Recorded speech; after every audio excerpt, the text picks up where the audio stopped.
অংশই মানে জানিবলৈ বিচাৰিছোঁ। হয় বাপ কৃষ্ণ কওক। আমি জীৱাত্মা আৰু আত্মা, হয়, এতিয়া জীৱাত্মা আত্মাৰ মাজত হেৰি কি? কিবা ভেদাভেদ আছে নেকি? হয়, আৰু তাৰ বাহিৰেও আপুনি প্ৰথমতে হেৰি কৰিলে যে ব্ৰহ্ম জ্ঞান ল'বলৈ যাওঁতে আমাৰ বাধা বিঘিনি, বিভিন্ন বাধা বিঘিনি হেৰি কৰা যায়। আহে। গতিকে সেইবোৰ বাধা বিঘিনিবোৰ কেনেকুৱা কি সেইটো অকণমান ব্যাখ্যা আগবঢ়াব।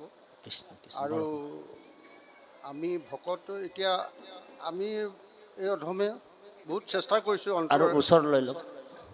মানে নিজেও হেৰি কৰিছোঁ, মানে বহুত কথা মানে বুজি পাবলৈ বহুত কঠিন ভাগৱতৰ হেৰিটো হোৱা নাই।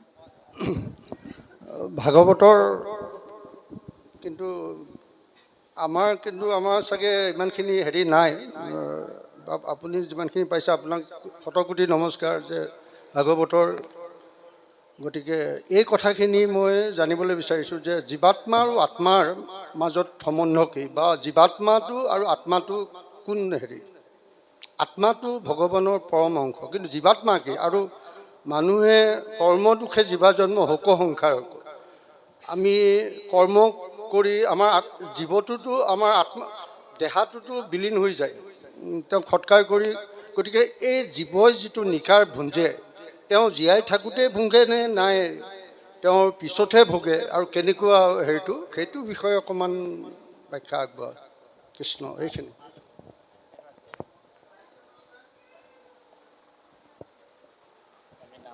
কৃষ্ণ, আমাৰ পৰম শ্ৰদ্ধাৰ বাপজনক আমি ভক্তিপূৰ্ণ সেৱা জনাইছোঁ। বৰ উত্তম প্ৰশ্ন এটা আপোনাসৱৰ মাজৰ পৰাই আমাক বাপজনে সুধিছে, জানিবলৈ ইচ্ছাহে কৰি। কৃষ্ণ তজু দুখ দেখি সখী নসহে হৃদয়। হে ৰাম স্বৰূপে জানিলা তুমি আমাৰ আশয়, বংশ সংহৰিয়াবে চলিব নিশ্চয়। অ ৰাম সাধুইলো উদ্ধৱ দেৱ তাৰ যত কাজ, নথাকিবই ঠাইত তোমাত কিবা বাজ। হে ৰাম দ্বাৰকা নগৰ সাগৰত যায় বেতল, কৃষ্ণ মই গলে লোকত মিলিবে বিমংগল।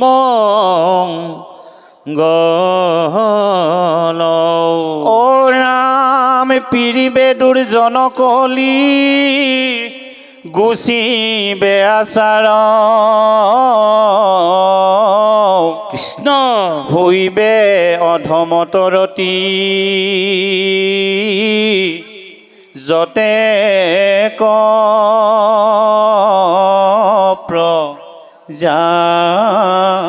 হে ৰাম তুমি আমি দুয়ো গলে মিলিবে অনৰ্থ, গোবিন্দ লুপ্ত হৈবে জ্ঞান ইটো ভকতিৰ পথ। অ ৰাম অধৰ্মে পিৰিবে যাইবে লোকয়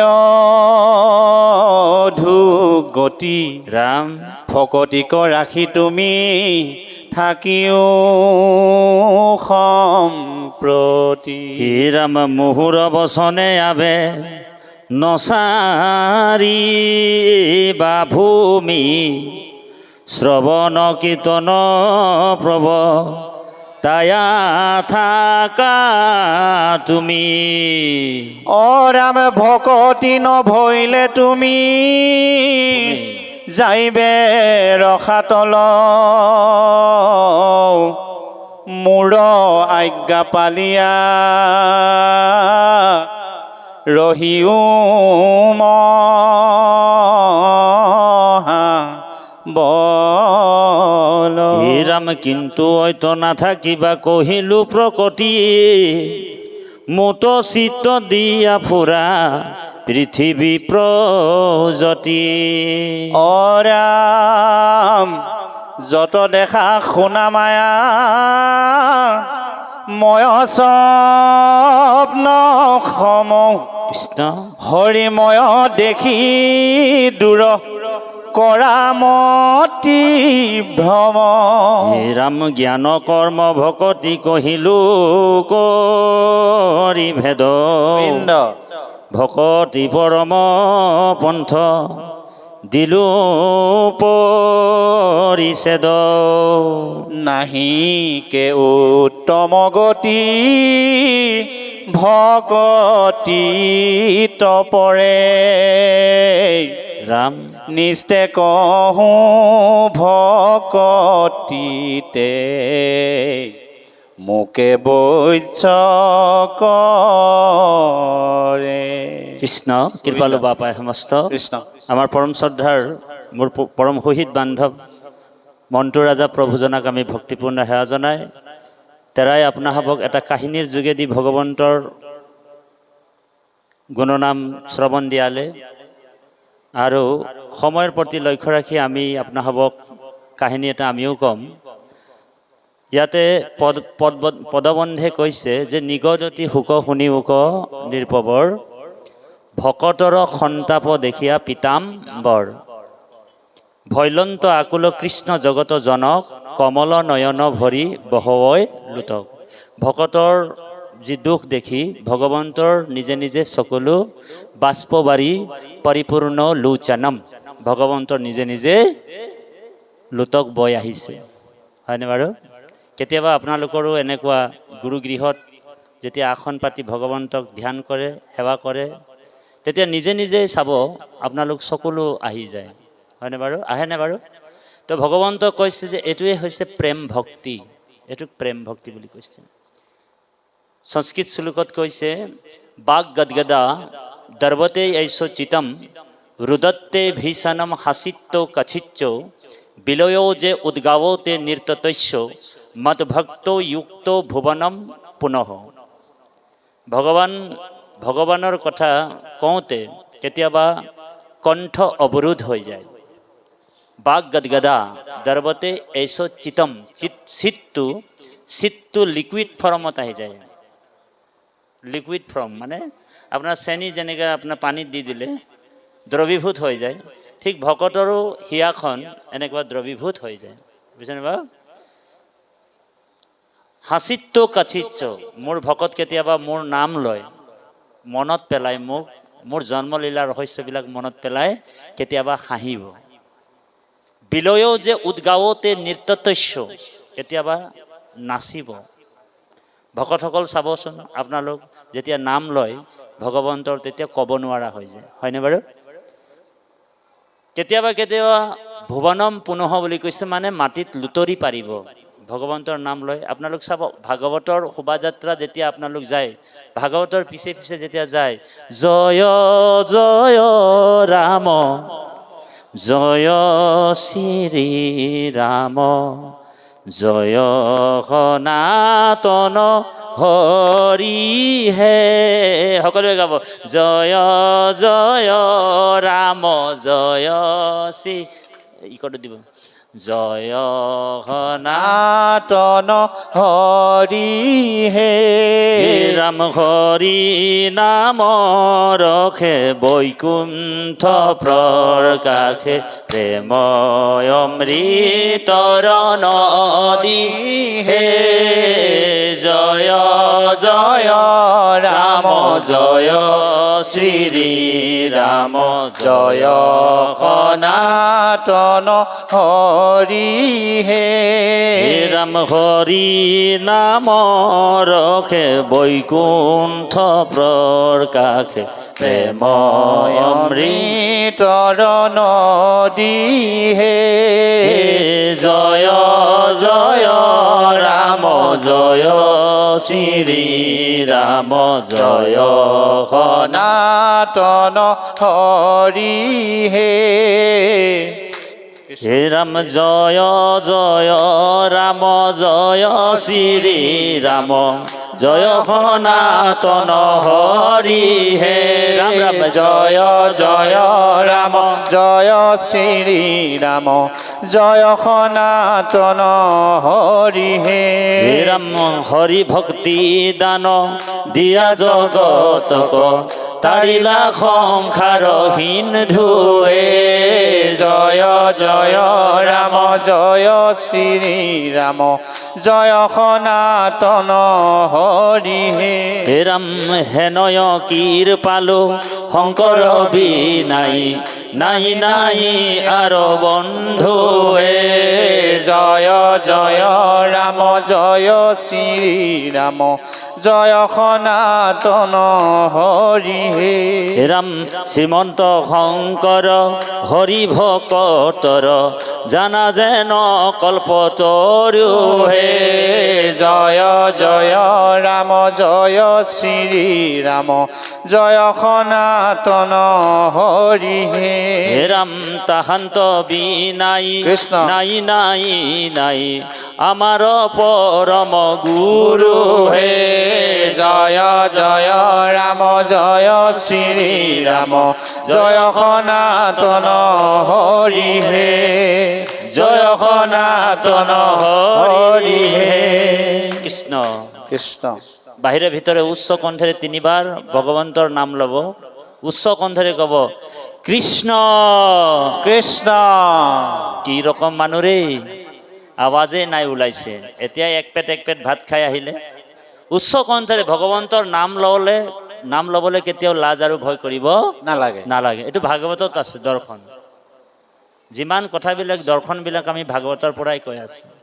ভাগৱতত কৈছে আমাৰ গুৰুজনাই ডাকি বোলা ৰাম ৰাম আমাৰ গুৰুজনাই ভাগৱতত লিখিব পাৰিলেহেঁতেন মনে মনে বোলা ৰাম ৰাম কিয় লিখা নাই ইয়াৰ ৰহস্যটো বুজি পাইছেনে গোবিন্দ ডাকি বোলা ৰাম ৰাম মানে ৰাম নাম কৃষ্ণ নাম ভগৱানৰ নাম যেতিয়া উচ্চ কণ্ঠেৰে ল'ম আমাৰ আত্মাটো সাৰ পাই যায় আত্মাটো কোন ঠাইত আছে তৈত্ৰয় উপনিষদত কৈছে যে আত্মাটো অষ্টদল পদ্ম কমলত ৰাজহাড়ৰ ৰজ্জু নামৰ ঠাইত আত্মাটো আছে বুজিছেনে বাৰু তৈত্ৰয় উপনিষদত কৈছে যে অষ্টদল পদ্ম কমলত ৰাজহাড়ৰ ৰজ্জু নামৰ ঠাইতে আত্মাৰ নিবাস বুলি কৈছে বোলে কিমান সূক্ষ্ম আত্মাটো ইয়াৰ ব্যাখ্যাটো তৈত্ৰয় উপনিষদত কৈছে যে বালাগ্ৰ শতভাগস্য শতধা কল্পিতস্য সৌভাগ জীৱ বিজ্ঞয়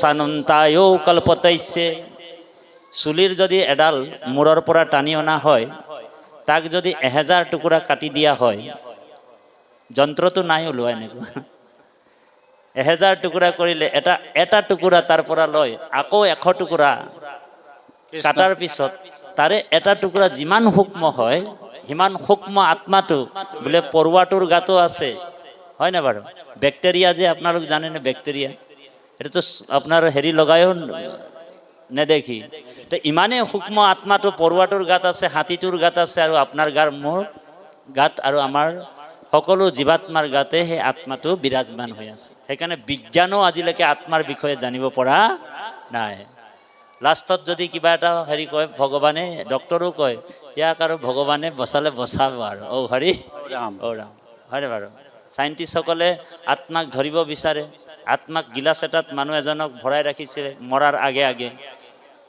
মানে প্ৰাণটো যাওঁ সময়তে কিন্তু আত্মাটো কোনফালে গুচি গ'ল তেওঁলোক ধৰিব নোৱাৰে হয়নে বাৰু সেইকাৰণে আত্মাৰ সবিশেষটো কোনো জ্ঞানী যোগীয়ে নাজানে কিন্তু ভকতে জানে যে আত্মা তত্ত্বনো কি আত্মা চৈতন্য বস্তু সেইকাৰণে আমি ঈশ্বৰৰ নাম ভগৱানৰ নাম ল'লে মানে আত্মাটো আমাৰ সাৰ পাই যায় সেইকাৰণে ঈশ্বৰৰ নাম ল'বলৈ কেতিয়াও লাজ আৰু ভয় কৰিব নালাগে দেই ভাব কোনোবাই যদি কৃষ্ণ বুলি কৈছে কৃষ্ণ মানে আপোনাৰ আইগৰাকীৰ নামটো কি আছিলে ৰেণু আইৰ শৰীৰটোক কৃষ্ণ বুলি কোৱা নাই ৰেণু আইৰ ভিতৰত হৃদয়ত যিজন বহি আছে ভগৱান কৃষ্ণ সেইজনকে আমি সংবৰ্ধনা জনোৱা হৈছে হয়নে বাৰু গতিকে সেই আমি কৃষ্ণ ক'লে আমি কেতিয়াও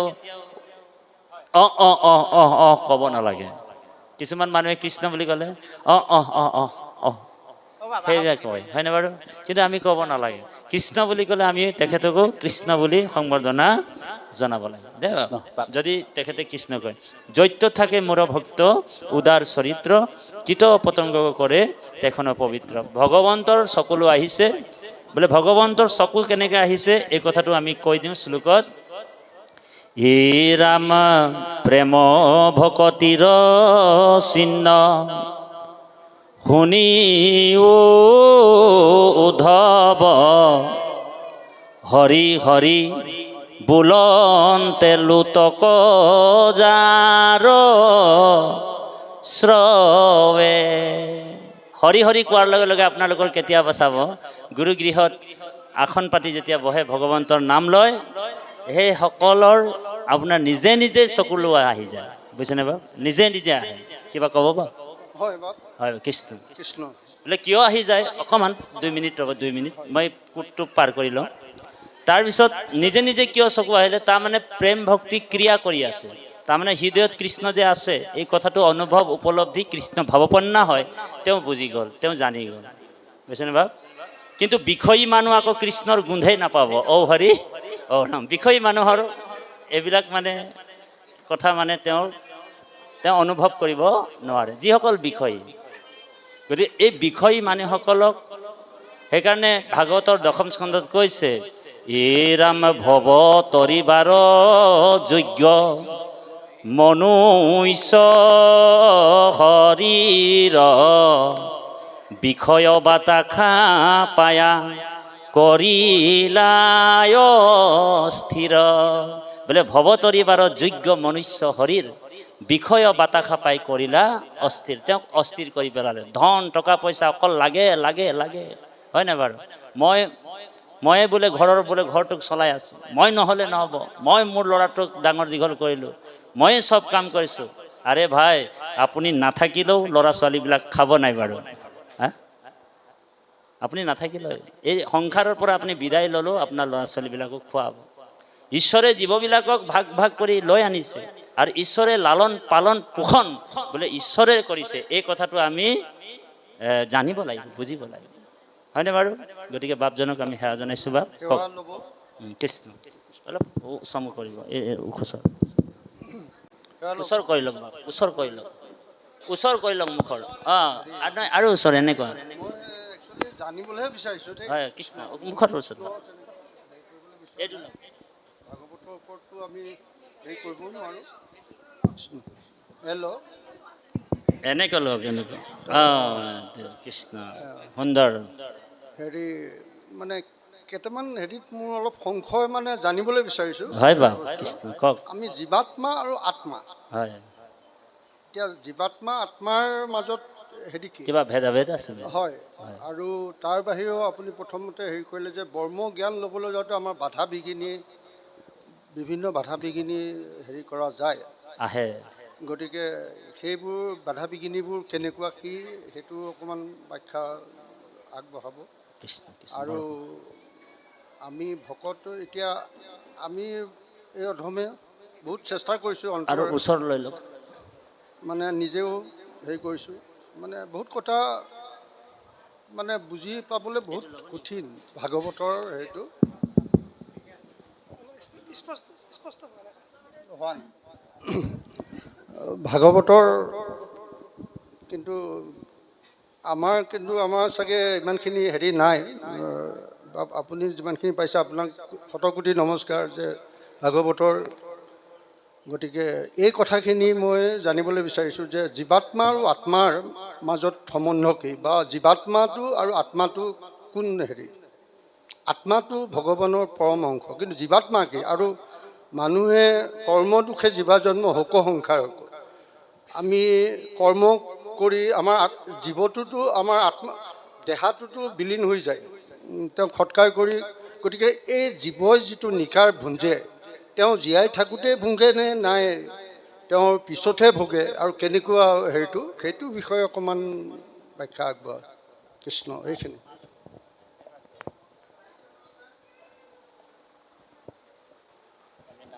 কৃষ্ণ। আমাৰ পৰম শ্ৰদ্ধাৰ বাপজনক আমি ভক্তিপূৰ্ণ সেৱা জনাইছোঁ। বৰ উত্তম প্ৰশ্ন এটা আপোনাসৱৰ মাজৰ পৰাই আমাক বাপজনে সুধিছে, জানিবলৈ ইচ্ছাহে কৰিছে। তেখেতে কৈছে যে জীৱাত্মা আৰু আত্মাৰ কিবা ভেদাভেদ আছে নেকি? হয়নে বাৰু? জীৱাত্মা আৰু আত্মাৰ ভেদাভেদ নাই। জীৱাত্মাটোৱে হৈছে আত্মা। জীৱাত্মাৰ ভাগৱতত নহয়, এইটো গীতাত আছে যে আমাৰ এই আত্মাটো যেতিয়া আমি ঈশ্বৰক ভজো তেতিয়া আমাৰ এই আত্মাটো ভগৱন্তই গ্ৰহণ কৰি বৈকুণ্ঠত লৈ যাব। এক। ২ নম্বৰ, যদি আমি কৰ্ম দুখত পৰি ঈশ্বৰক পিঠি দিওঁ তেতিয়া কি হ'ব? বিভিন্ন যোনিত আমি বিভিন্ন দেহধাৰী হৈ জন্ম ল'বলগীয়া হ'ব। বুজিছেনে বাপ? জন্ম হ'ব লাগিব। যেনেকৈ উদাহৰণ, জড়ভৰত নামৰ এজন ভাগৱতত আছে ৪ৰ্থ স্কন্ধত। তেওঁ মানে একান্ত ভকত আছিলে পূৰ্বজন্মত। এই ভৰতৰ পৰাই ভাৰতবৰ্ষ হৈছে বুলি ভাগৱতত আছে। ঋষভৰ পুত্ৰ ১০০ জনৰ প্ৰথম ল'ৰাজনে হৈছে ভৰত। হয়নে বাৰু? সেই ভৰতৰ পৰাই ভাৰতবৰ্ষ হৈছিলে। তাৰ আগত ভাৰতবৰ্ষৰ নামটো আছিলে জম্বুদ্বীপ। তাৰ আগত ভাৰতবৰ্ষৰ নাম আছিলে অজনাভ, মানে নাভিৰ পৰা হৈছিল। তাৰপিছতে ভাৰতবৰ্ষৰ নাম হ'ল। সেই ভৰতে কি কৰিলে? ঈশ্বৰৰ একান্ত ভকত আছিল। একান্ত ভকত আছিল, ঈশ্বৰকে ভজিছিলে, কিন্তু হৰিণী পোৱালি এটাৰ প্ৰতি তেওঁৰ আসক্তি হয়। বুজিছেনে বা? কাহিনীটো নকওঁ, আপোনালোক জানে বাৰু অকণমান। হৰিণী পোৱালি এটাৰ প্ৰতি আসক্তি হৈ গ'ল। ঈশ্বৰ সেৱা বাদ দিলে, ঈশ্বৰক পাহৰি গ'ল। আৰু হৰিণী পোৱালিটো এদিন বনলৈ গুচি গ'ল। তেওঁ হৰিণৰ কথাটো, হৰিণী পোৱালিটোৰ কথা চিন্তা কৰোঁতে কৰোঁতে তেওঁৰ মানে প্ৰাণটো সেই সময়তে ওলাই গুচি গ'ল। বুজিছেনে বা? যেতিয়া সেই সময়তে প্ৰাণটো ওলাই গুচি গ'ল, তেতিয়া তেওঁ অহা জন্মটো কি জন্ম লাভ কৰিলে? হৰিণ হৈ জন্ম লাভ কৰিবলগীয়া। ঠিক আমাৰ কৰ্ম দুখত যদি আমি পাকত পৰি যাওঁ কেনেবাকৈ, আমি ঈশ্বৰ চিন্তা নকৰি ল'ৰা